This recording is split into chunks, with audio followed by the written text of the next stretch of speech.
stuff, so I'm not on the right schedule. So I actually just feel tired all the time, and I'm like, how do people have kids? It's okay. I compare my child to a cat all the time. You do? No, but I don't have a problem. Does with your you baby doing that. get out of his crib and then just go over to the blinds and just smash them over and over again with his stupid little hand? He would if he could. He's not there yet. Instead, he just lays there and cries to himself. Exactly. He's crying because he can't do that. The one good thing about a cat compared to my friend, like whenever I tell my friends with children, like all my stresses, they're like, just be glad that he doesn't just shit and piss and vomit all the time, all over himself, and you have to clean him up. And I'm like, that's true. He does know how to go to the bathroom alone. He's potty trained. He's potty trained at a year. So. What's his name? His name's Mickey. Mickey. Yeah, and then his sister Holiday is like the perfect cat. So we should have stopped with one. The second one was the one that was trouble. Yep. Yeah, that's a common thing with kids too. This is what I hear. You think the second one's going to be just like the first, and It's never that way. yeah. So, Sarah. That's right. Tegan. You got it. I intentionally wanted to introduce Sarah first because I feel like you're usually probably introduced as Tegan and Sara. Yeah, that's So, true. It's we have true. Sarah and Tegan. Thank We you. were growing up, everyone referred to us as Sarah and Tegan. Really? And actually, Yeah. still to this day, probably a lot of the core family members still call us Sarah and Tegan. And our band was Sarah and Tegan for about a year. Really? Yeah, At the beginning? at the beginning. And why did you change that? We started doing shows right after high school, and at that time, I guess this would have been like 1998, 1999, we were doing summer festivals in Canada, and a lot of artists were named Sarah. Like there was Sarah Slean, and then there was Sarah Harmer, and there was Sarah McLaughlin, and there was Sarah Brightman. Like there was just all these Sarahs that we saw like on the Canadian circuit, and we were confused occasionally with them. Like they staff or people would say, they'd hear Sarah and they would say, oh, you're in that dressing room, and we'd like trek over to some dressing room and it would be like Sarah McLaughlin's dressing room, and we actually totally strategically changed it to Tegan and Sara because we thought that Tegan, the emphasis on Tegan first would make people listen to the fact that we were not Sarah. There are fewer Tegans. Exactly. And that's such a boring answer, but it really was just strategic. We thought we'd rather be in the T's than the S's. No, it's not boring. Do you guys have any siblings? Other siblings? We have no other siblings. No other siblings? No. I wonder what that would have been like. Us too. Yeah. So tell me about where you guys grew up. We grew up in Canada. We grew up in a province called Alberta. So we have provinces, not states, for those that don't know. I know all the provinces. Canadian, yeah. And territories. Do you know the territories? I do. That's great. Yeah, none of it is the hard one. Yeah, and the newest. Mm-hmm. Yeah, so we grew up in Alberta in a city called Calgary, which was right on the edge of the Rocky Mountains. Beautiful place to grow up. And it has a reputation for being a bit like cowboy and cow-filled and the stuff. Texas. Yeah, it's I've been there. Yeah, but it was for us was a completely different experience. You know, it's still a city of almost 1 million people, and we were total punks and ravers, and there was like quite a thriving music scene, and it was a great place for a young family. Our parents were 21 and 20 when they had us. Wow. So I think it was a good city to grow up in because it was affordable, and our parents were able to sort of climb into the middle class by the time we were teenagers. So we had a pretty normal upbringing, and always sort of dreamed about going to Vancouver. So when we graduated high school, we started playing music professionally, and after we signed our record deal, we both moved to Vancouver. As soon as you could. Yeah, I don't think we were flinging ourselves out of Calgary for any reason other than we just felt like it would be fun to move to a new city. And we'd grown up going over to Vancouver in the summers. It's about 10-hour drive west of Calgary. So yeah, we were really excited to get to Vancouver. That to us was the big city, you know. And Sarah lasted for a couple years, and then she headed out east to Montreal. And now we both are back in Vancouver, but we also live in LA too. Like typical Canadians, we're always looking for warmer weather. Bi-coastal. Yeah. I have to ask about something in Calgary. I've been there once, and I went. Were you there for like the Stampede or something? I went with my band. I played a show there. Oh, amazing. Where did you play? Do you remember? I don't. No. I don't remember, but it was great. They flew us in. It was a really good time. But the highlight for me was I visited this place. It has a very generic name. It's like the National Music Center or something. Oh, yeah. It used to have a different name, I think.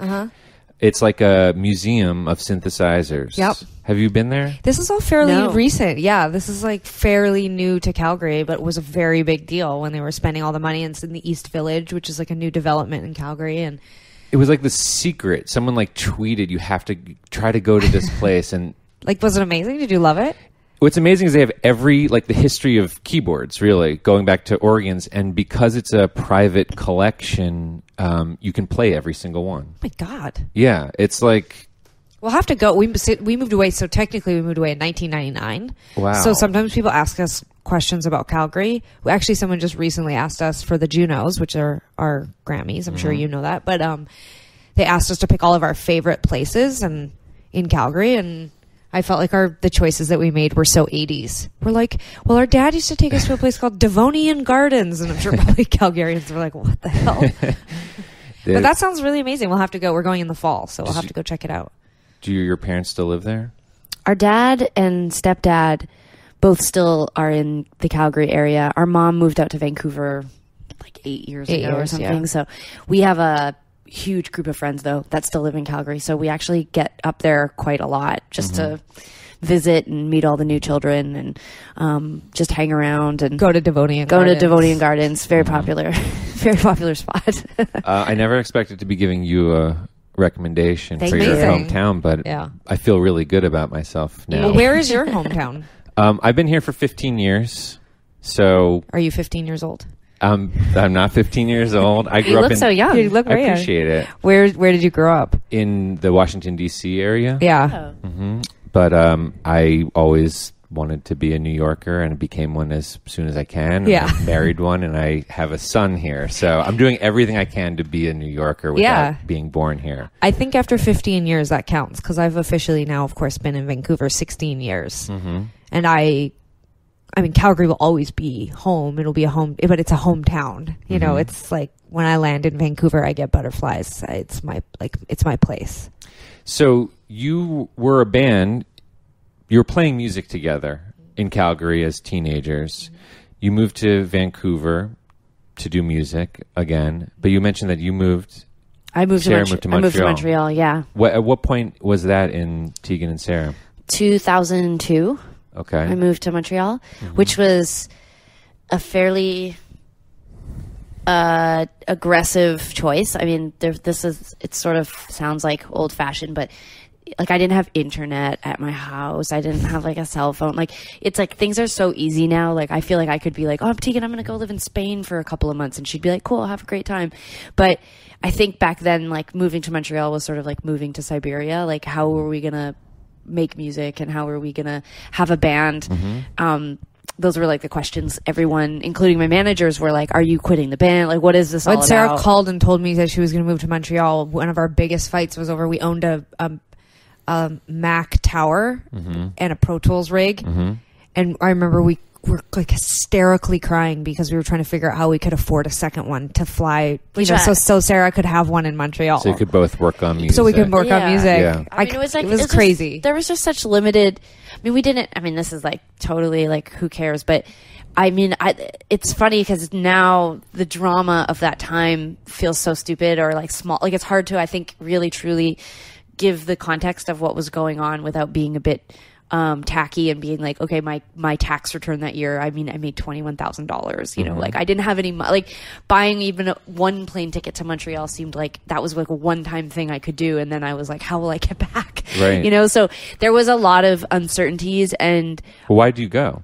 I didn't like Vancouver. The city just hadn't felt right to me. And I was in a relationship with a woman who I really cared about, but I knew the relationship was over and I wanted to be out of the relationship. And I was worried that I wouldn't be able to, I don't know, cut ties and have it be a permanent decision if I didn't get out of the city. And then also just my relationship with Tegan was very complicated. And in a way, she had made a more elegant transition, I guess, to Vancouver. She had a girlfriend who was older and had money, and I remember and by money I just mean like more money than me, and like they could like go to restaurants, and like her girlfriend had a car, and I was like, she's doing great, she loves this city, but something just didn't feel right to me. And Vancouver, just the way at that time where I was living, there wasn't a lot of people. Like there wasn't a lot of it was sort of like businesses, and then there was like older people who lived in the neighborhood I lived in, and I can remember feeling a bit of loneliness and thinking like, where are the people my age and how do I meet those people? And I guess I was feeling a bit confused, like maybe I should have gone to college or university. And I liked Montreal, and I very spontaneously moved there. Like I think I told everyone I was moving, and I was gone within 6 weeks. And you know, it's fairly substantial. I mean, it's about 2,500 miles, you know, east. It was a very substantial move, and I knew one person in Montreal, and I arrived in the end of January, and it was about minus 20 Celsius, and it was freezing cold. I didn't have a winter coat. I rented this apartment, and I just kind of flung myself into an existence there, and I spent 13 years there. Wow. Yeah. Where were you in your career? You were probably at least a few albums. Yeah. When Sara moved out east, we had just put out a record called This Business of Art. No, If It Was You. Well, we had put out This Business of Art, and we had toured it, and we had made a connection with these guys, John Collins and David Carswell, who were very hip and cool and part of the emerging indie rock scene. And I always see it in my mind as I draw sort of a link between Sara sort of discovering this really crazy cool indie rock scene, which was thriving on the East Coast in Montreal and Toronto, as that's when I see Sara moving. So so we made If It Was You, and then Sara moved to Montreal. That's how I sort of see it. Like it was sort of like we finally, and Sara and I sort of see that record, maybe So Jealous more specifically, but as the time where we sort of found the Tegan and Sara path. And right at that point, Sara left. She left. So you... She was like, oh, we found our voices. I'm going to go to the city where all the young people are, where they're making cool music. And did you expect her to follow you there? No, and I didn't want her to follow me. I mean, the truth is, I was, as much as I was trying to get away from Tegan, I didn't see it as being the end of our band. I just needed space, and I wanted something that felt very different from Vancouver. Vancouver is a very beautiful city, and my perspective now as a 35-year-old woman with disposable income is that it's a fantastic place. I live there again, have a great apartment, I love all the food. You could be like Tegan's ex-girlfriend. Yeah, I'm Tegan's ex-girlfriend now, basically. She's brought the age, I think. Yeah, I am probably. She's like 10 years older than me. But now I go there and I'm like, oh, I'm going to go for a stroll on the seawall and go for sushi. I don't know. When I was 22, I wanted something different. And it's really funny because actually the tour where I decided I was going to break up with my girlfriend and move from Vancouver to Montreal, we were supporting Ryan Adams, and we were down in the States with him for about 5 weeks or something. And I was really inspired by that tour. And that tour in a way actually probably saved me, because I think at that point I didn't know if I really wanted to be in the band. I was really struggling with what for me felt like almost like a poverty. Like I was like, this is crazy. Like I feel stressed out about money.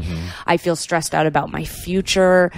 It sounds precocious because I was 22, but I was so worried about disappointing my parents, and I thought maybe I was on the wrong path. And then we went out with Ryan Adams, and he was playing these gorgeous theaters, and everyone was captivated by him, and he was not a star. He was something new that I hadn't really seen before. He was getting up and mostly playing acoustically and telling stories. And I thought, oh, if Tegan and I could have this, I could imagine being okay with touring. But one of the main things that resonated with me on that tour was it was the first time we were in cities like Boston and New York and Philadelphia and DC, in cool theaters. We had done tours with Neil Young and some bigger people where we were on the outskirts of the city, or we were in big arenas or amphitheaters. Right. This was my first time seeing the cool theater, and then going and having a coffee at the cool coffee shop, and oh, there's a record store across the street, I'm going to go there. I remember being very enamored with the sort of Eastern Seaboard in general. And I remember when I got to Montreal, finding a link somehow between, the cities we'd been in with Ryan, and then thinking, oh, Montreal reminds me of what I liked about touring. And in a way, moving to Montreal for me was it just saved me. It made me want to be in a band still. What was the first time you toured? Did you guys ever do you guys have been touring for so long. I mean, I want to hear about how it started. This was the first tour that you said, and you mentioned, it made you love touring. It was the first time I could imagine us doing that kind of touring. Everything else we had done had either been like total shit or huge, like opening for Neil Young. I never was like on the Neil Young tour. I don't think Tegan and I were like, how about these amphitheaters, right? Like we're like 20, like we were like, holy shit. Right. But the Ryan Adams thing was the first thing that I could imagine us having for ourselves, I think. I want to hear about the shitty tours, though. At least a little bit. When was that in the band? I don't know that we even knew it was shitty at the time, Of right? course. That's perspective, I suppose, looking back. But Yeah. when Sarah and I graduated high school, we had played just a handful of shows, but we somehow managed to garner quite a bit of attention in the Canadian industry. And when we turned 18, a few months after... God bless, the Canadian music industry. Yeah. I mean, every time I meet somebody who's Canadian as arts and I hear about it, I'm just like, you are so fortunate. And it's... Yeah. Oh, the industry is crazy there because it's very, first of all, it's very small. So, but also there's just an insane amount of support. Even if you're signed to a major record label, you still can access an enormous fund of, grant money from the government to help fund international tours and videos and making records and stuff. So yeah, so we were right away we were sort of swept up into that, and we so we graduated high school. We told our parents we weren't going to go to university. We were going to take a year off and just try to get shows because we'd managed to get our foot in the door with a lot Vancouver. No, this was point. So we were still in Calgary. And we graduated, and the first thing we did probably about a month after we graduated we headed out to Toronto, and some industry there had put together some showcases for us, and we were, terrified. I can remember waking up the first morning in Toronto, and we were staying with a family member we'd never met before, and we'd showed up at maybe 1 a.m. It was the first time we'd ever really gone anywhere without our family. Probably the first time we had gone anywhere without our family. And we flew this airline called Air Transat, and I remember feeling really traumatized by that. And we landed in the Toronto Pearson Airport, and a guy walked over and said, "Do you guys you need a taxi?" And we said, "Yeah," and followed him to a parking garage. So good old 1998, where things were a bit. No one had prepared us. I mean, our parents were so young when they had us; they hadn't done really any traveling themselves. We didn't have credit cards. We didn't have cell phones. It was just two 18-year-old kids just wandering through the airport, with guitars. With guitars, yeah. And we had giant backpacks as if we were going to be backpacking through Europe, but all we had done was fly to Toronto.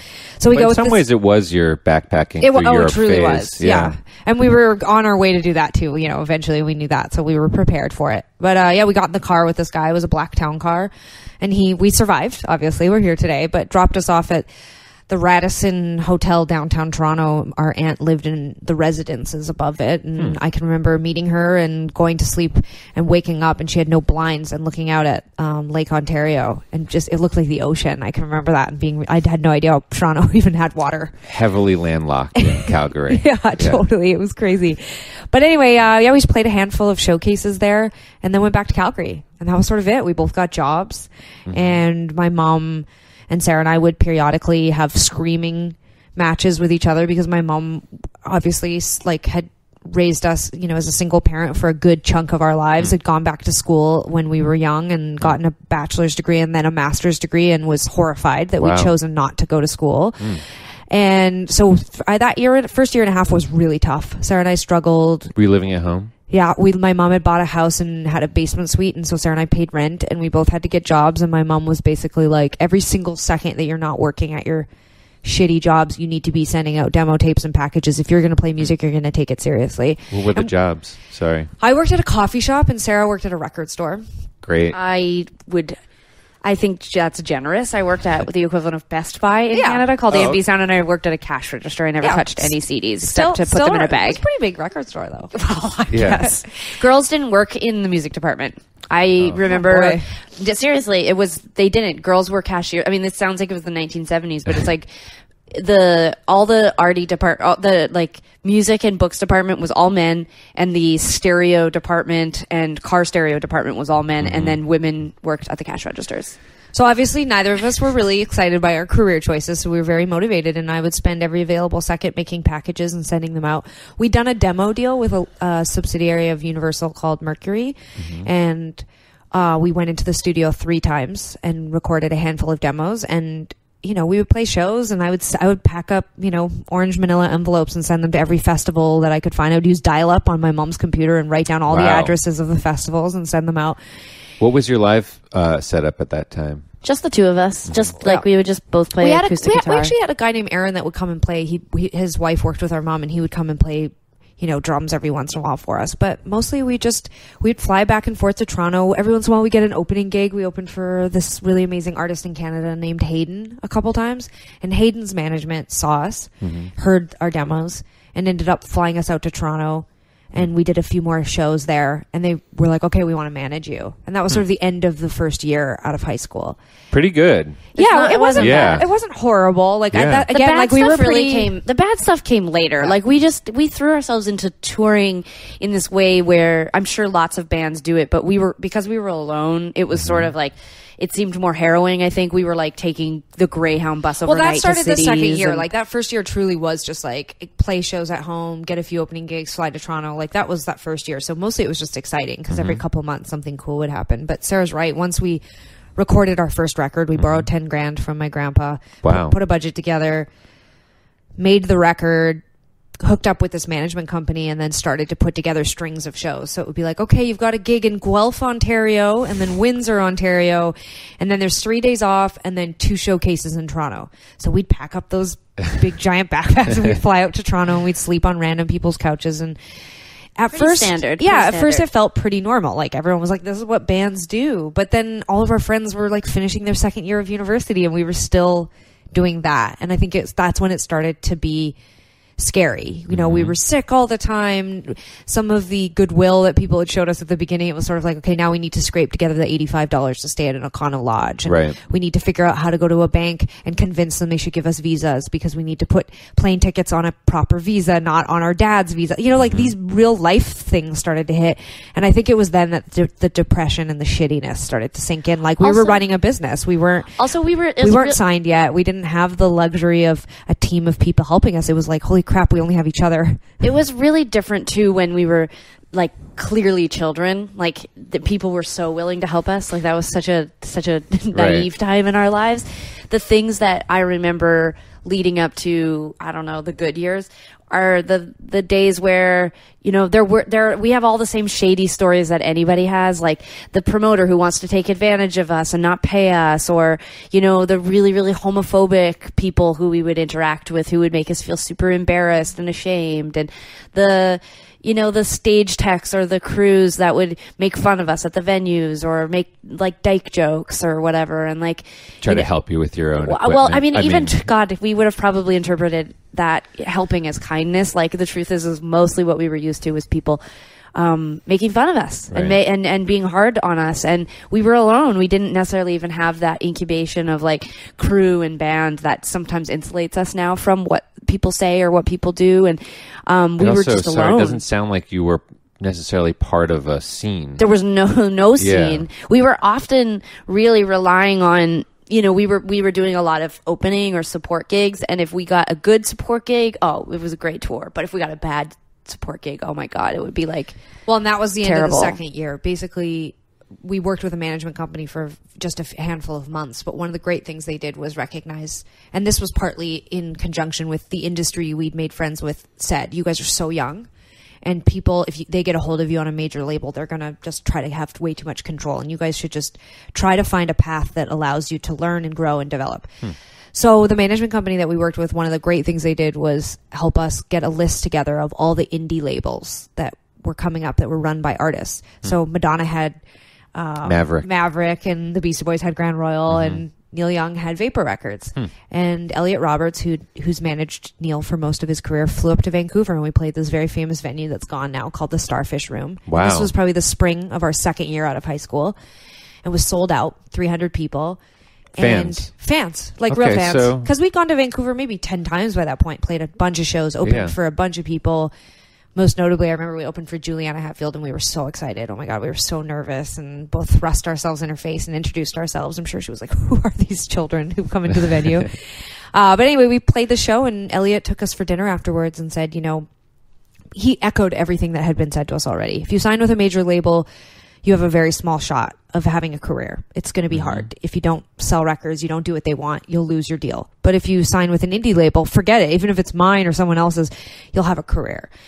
And so Sara and I signed a deal with Elliot, and that was probably April or May, I think, of 1999. And, you know, shortly after that, I can remember the day he called Sara and I had our own phone number in the basement of my mom's house. And he said, you're going to go on tour with Neil Young and the Pretenders. You're going to put out your record. We got you an agent. And so get ready to spend the next couple of years of your life on tour. And I can remember relaying this message to Sara, and Sara and I both just crying. We were so sad. Not happy, not joyful. We were sad. We were so scared. To leave home, to go away. We both had new relationships. We were terrified of what would happen to our relationships if we left. And so really, truly, besides all these really weird, strung together kind of random shows that we'd done in those first 2 years, our first real tour was nearly 2 months in the States opening for Neil Young and the Pretenders. Was that your first time playing in the States? No, we had done South by Southwest. And back when it was very South by different. Southwest. Yeah, Very different. Yeah. It was definitely very different. Which that was a really intense experience too. But yeah, we had done a few shows in the States. I remember we played in Pittsburgh and we played South by, but the Neil Young thing was like the first time we had been in most of the United States. Like, I mean, we went, it was a full summer tour, so we went everywhere. I want to say you guys absolutely have a amazing career. Like the story that I imagine and I'm starting to hear of your career is one that you hear less and less and less now, unfortunately.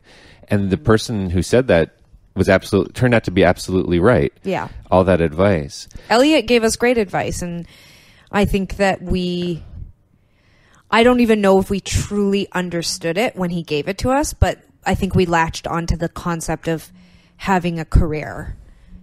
Were there times where you didn't feel like you were having a career? I mean, that was a long time ago. And Yeah, this is the funny thing, is that we were always sort of on the precipice of like, are we about to have a career or are we not having a career? Do we want a career or do we not want a career? Like it wasn't so black and white. It's easier sort of now to sort of look at it and say it was, but it wasn't. I mean, at the time it was a lot of hot air, in my opinion. Like I was like, oh sure. Yeah. It's so easy to tell this new band that you're signing who are like 19 years old with their big wide open eyes, like, oh, you're going to have a career. Like, I think if anything, all that really meant was, almost in a weird way, it suspended this expectation. It was sort of like they didn't actually have to do anything. They were sort of like, go out and get a career. And we were like, okay. We'll be here when you do. Yeah, good luck. It was sort of like... Well, they provided the most important thing to us, which was the funds to make a record every couple years. There was other basic infrastructure, but Sarah's right. It was sort of like the two of us would, come off the road. I mean, at this point, no management. And our agent was actually Neil Young's agent, and lovely woman, but she was basically like, her advice to us on the Neil Young tour, we said, what's next? And she said, I don't know. What's next? Yeah. You should consider moving to New York or LA and doing a residency and make friends with bands. That's how you get tours. Again, Sara and I just were like, left, went back to the dressing room, bawled hysterically. We had no guidance, and you're right, you don't hear that story as much anymore. It's a different beast. It's not necessarily even easier. It's just that these days you can do a lot of the work that we did on the internet. If you have great social media, if you have great, marketing, if you can, get your demos up online, if you can manage to figure out digital recording. I mean, it's so much easier. We literally had to put together the funds to go to a studio. We had to get the funds together to mass produce our CDs, and then figure out distribution, and then figure out how to fund a publicist, and we had to do all of that through dial-up internet and phone calls, and I'm grateful for all of that, but there was some real hills and valleys, and I think that it was those first couple years seemed tough, but it was actually the next couple years. It was actually once we had a record deal that it became really difficult, because there was all of a sudden this pressure and expectation on us to figure out what happens next. And then thankfully, right around the time Sara moved to Montreal, we hired management, and we've been with them ever since, 13 years. And at that point, it took some of the pressure off, but then that was a whole new ball game too. It was having to learn how to let go. We'd spent 4 years self-managing and self-motivating and controlling everything. And all of a sudden we had these two young guys who'd never managed before coming in going, okay, let us help you. Let's figure this out together. And there was a bit of a tug of war about who should do what and what comes next. And I think, we were afraid of like what would come next. I think that's when we started to feel the machine behind us. We started to be like, okay, the record company likes us. Oh, MTV's playing, a funny little video of we started to see what it was actually like to have a career. And I think that's when Sara moved to Montreal and we started to have even more conflict because it was like, now it's real. Now it's not just us in a van driving around and no one cares. Now people notice. Now we owe people things. Right. Yeah. People are investing in us. And now we can't just quit. Every time we'd have an argument and our manager used to tour with us a lot. One of them did. And, we had incredible guilt and shame because we'd get into arguments. Understandably, it was a highly stressful time. And then we'd feel shame for days afterwards because we were just kids. We were struggling. We were scared. We didn't know what we wanted to do. But now everyone was standing there going, you have to do this tour and you have to finish these shows. You committed to this. And then there's this coming and this coming and this coming. Plus, at that point what it feels like to do a month-long tour when it's not good. And you think to yourself, how many of these am I going to have to do? It's funny because that actually became such a thorn in my side about I finally knew what it meant to like have people at home working for you and then the people who are on the road and the difference between what you know about those two experiences. And it's so we call our management, whom we love deeply, but we call their office in Victoria, BC. We call that the Ivory Tower because it's like they'll just send itineraries down the pike, just like here's the next one, the next one, and we'll just be like, oh my God.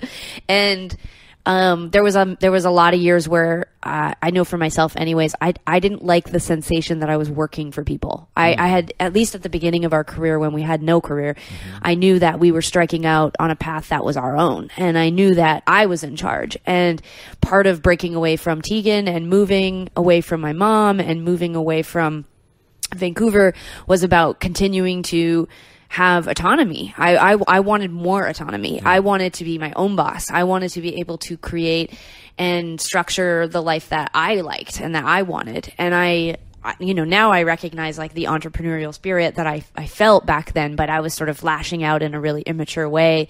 But the hardest years for me were where I started to feel like I wasn't in control and I was, I felt bossed around by people. I didn't like being told by my agent or my label or my managers what I had to do. And I didn't like that my gut, sometimes like my instincts were wrong. Like, to them, I mean, they might've been right. I have no idea, but I would say, oh, I don't really want to do this thing. And everyone would sort of look at us like, oh, you're so spoiled. Like, what do you mean you don't want to spend another 6 months on tour and you've already been out for 2 years? Like, what's wrong with you, you little, you little brat? And I would be like, something inside of me was screaming, that I didn't like what was happening.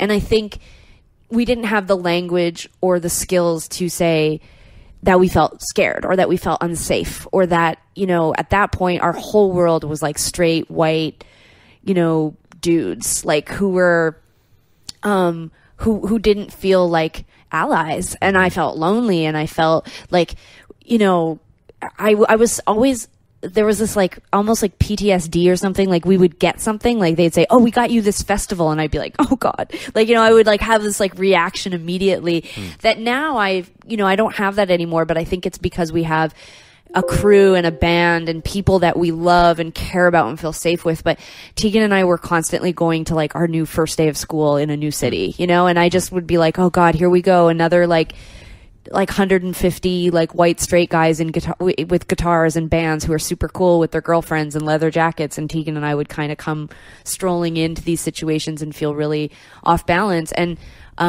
once we sort of got a handle on things again, like once I felt like we were back in control, I was excited again. But there was a few years where I was like, find what was really cool was in 2004, we'd now officially been working with our managers for a couple years. Sara had been situated comfortably in Montreal for a while, had come to Vancouver. We'd made So Jealous. We felt really good about the record. We had a publicist that we really liked. The label, for whatever reason, they were on board. They were like pretty excited, which was very cool.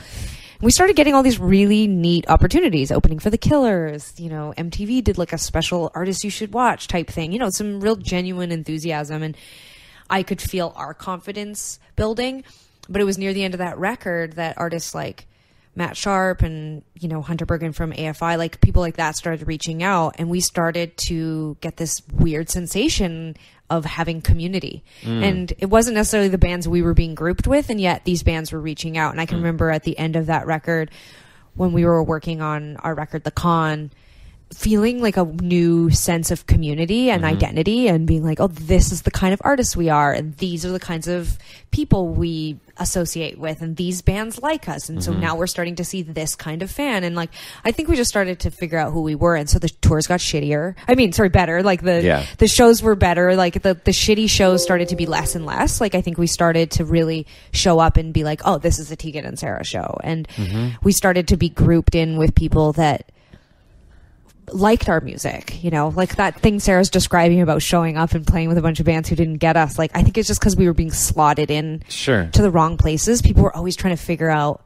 where to put us, you know, and I think there was a huge shift in like the 2006 to 2008, because it was like all of a sudden people were like, oh, Tegan and Sara's this kind of band and they belong here. So, well, so many artists start out like within a community. And so they have that chance. That's almost like their college. It like shapes their identity. Yeah. And then you come out and you're like, this is my thing. And then they struggle also because eventually you have to leave that community. You guys had these sort of, sounds like the opposite experience where you slowly. It's like we were homeschooled. Yeah, exactly. Yeah. Do you ever regret not going to university?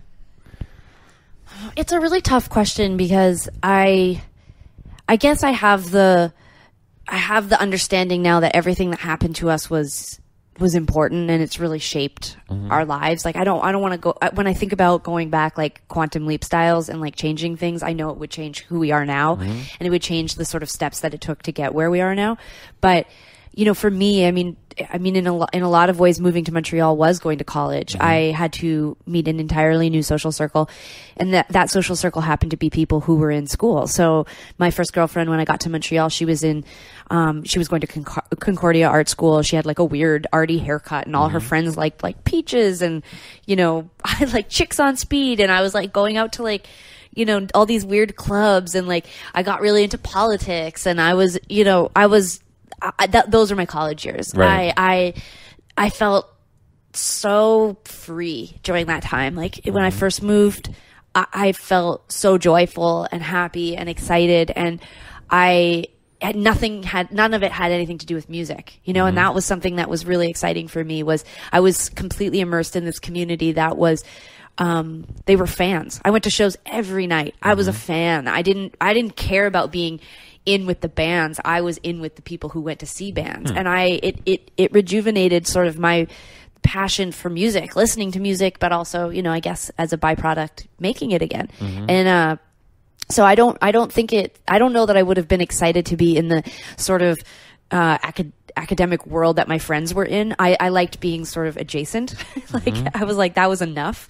But I also think that was around the same time that I started to pursue academia, just out, like, you know, not in a structured way, but like I started to read an entirely different kind of, in an entirely different kind of way. Like I cared about what my friends were interested in. My best friend was going to do a PhD in sociology, and it's like I started like reading those texts and started conversing with those people in a way that felt exciting and challenging, and was helping me sort of stretch the parts of my brain that were I don't know, lobotomized from touring and just sitting in a van staring out of a window. So I don't know, in a way I did go to college, but it's a lot cheap. You acquired your critical thinking ability and had the opportunity to explore and grow without debt.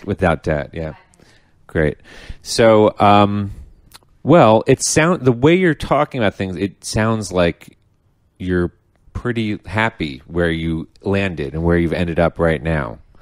I think that the thing that's really struck us in the last few years is just how lucky we are that we're still thriving and feel inspired and excited. And it's interesting that you said the thing about like not very many bands get to do it the way that we did it. there's lots of bad things about the way that we did it. It was hard. There's a lot of sometimes anxiety and sadness. We have bad habits because of it. Like if we have a fear, like like when we got the Oscars, like we weren't excited. We were terrified. Whereas any other act, I mean, there would have been a sense of like being terrified, but they also would have been thrilled because they'd be like, I'm reaching 60 billion What were you people. afraid? What were you Everything. afraid of? What if they don't like the performance? What if we don't do well? What if we're not good enough to be Is it here? an imposter? Is it an imposter? Oh, yeah. I think we just have like a very deep insecurity, self-loathing, etc. Which is great because it keeps us That's very going to be a humble. sticker on your next album cover.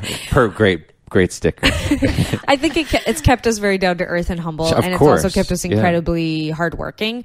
But yeah, I think to have almost 7 years of struggle at the start of our career, I think what it did was it did create this weird, unfortunate fallback of like we're not good enough or we're imposters for sure. But I think also like we have gotten to the place that we've gotten because of that as well, and we really love that. And I think we are happy because we do feel like we earned the place that we're at. And I think that, in the late sort of 2010 range when we started to make Heartthrob, I think that's when, or what started to talk about how we were unhappy with where we were at and we wanted to make a shift. I think that we were able to shift because we were like, wow, we have 10 plus years of history here. Like it's okay to try something new. Like we don't have to be unhappy. We started to really dissect and take apart our career and we were like, wow, we've really accomplished a lot. We're really lucky. And we still really like being in a band together. We just need to shift slightly. Like maybe we aren't unhappy. Maybe it isn't that we're disappointed. Maybe we just need to turn a new corner and start a new chapter. And it's crazy because 5 years into that, I feel so happy and so thrilled. And it's nice to look back at all of those early days, and it feels there's actually fans from that time still that listen to Tegan and Sara. There's still people who I recognize from that era who still support us, and it's starting to feel really weird, but it's like we've been around for a really long time. I feel like we're like an institution or something, That's amazing. That's would be most artists' dreams. And also being, I feel like being in your 30s, the thing you want is to just like you've figured out the things that you're good at and you just want to focus on those as much as you can. And you can take that experience and hopefully grow it. And when I look at your career and, you said you made a turn around Heartthrob, and it certainly seems like you did, and that seems to be what people write about you guys. It's not like a departure. It feels like it was like you listen to all your music together, and I have been for the last week. The bones are like kind of the same. Like I think you guys are more the same than you are different. Agreed. Agreed. Yes. And it also seems like, and this is just my idea, but like, making emotionally honest, sincere, and anthemic music, like, for as long as you guys have, like, it wasn't necessarily the coolest thing when you first started out, but it is now. I don't even know if it's that cool now. I is. I think it's way cooler now than it was back then. It's definitely cooler now than it definitely when we started, is. for sure. And that was tough. That was the hard part of, we didn't even really get to touch on the musical side of it. But I think that, Sara and I felt out of step for a long time. We were making music that truly satisfied us, but I think we were out of step with what was cool for a long time. And I think that helped craft the Tegan and Sara sound and make us unique and stand out, and it made us who we are. But I think that you stuck with it. Yeah, I think that did make us insecure sometimes because we felt limited. We were like, but this is what we create. Like, we know it's not what everyone else is doing, but this is what comes out of us naturally, and we just have to stick with it. And then somehow that turned into what everyone else was doing too. So thankfully we found the pack. And you kept up. You amplified it right when you, I feel like, should have. And it all feels very honest, and it's very impressive. And that's nice of you to say.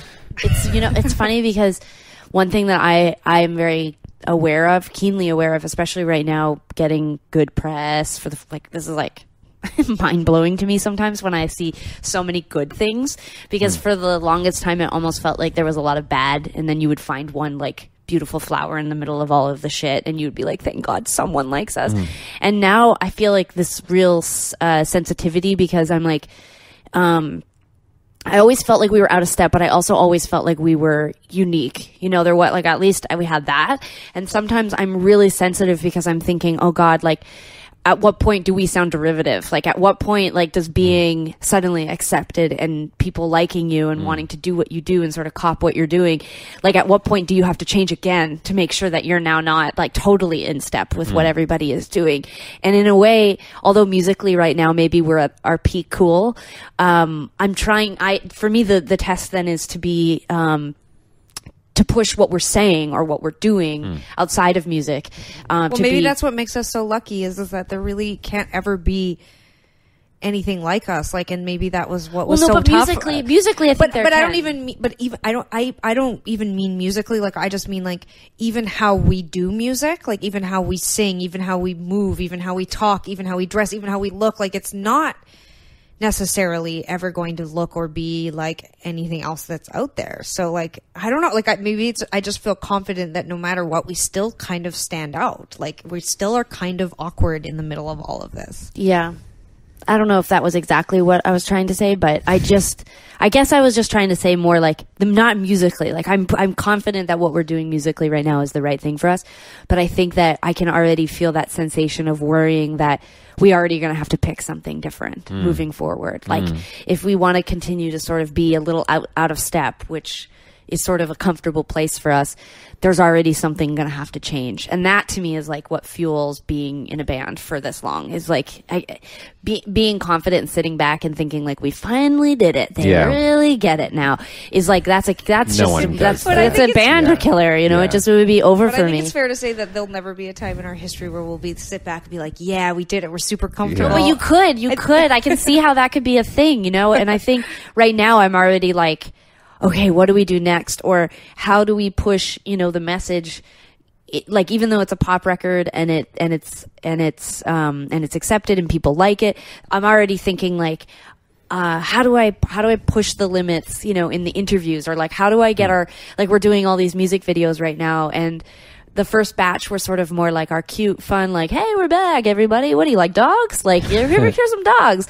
And like right now I'm like, how do we make these next couple of videos a little bit more progressive? Like, how do we sort of like talk about some of the things that we care about outside of our own band and outside of our own music? And those are the kinds of things that fuel me and excite me. And I think I think you just described what sort of unknown is what will get us to where we're going. Yeah. And I think that what you just described is exactly how we've run our band for 17 years. Well, don't worry. No, I'm not.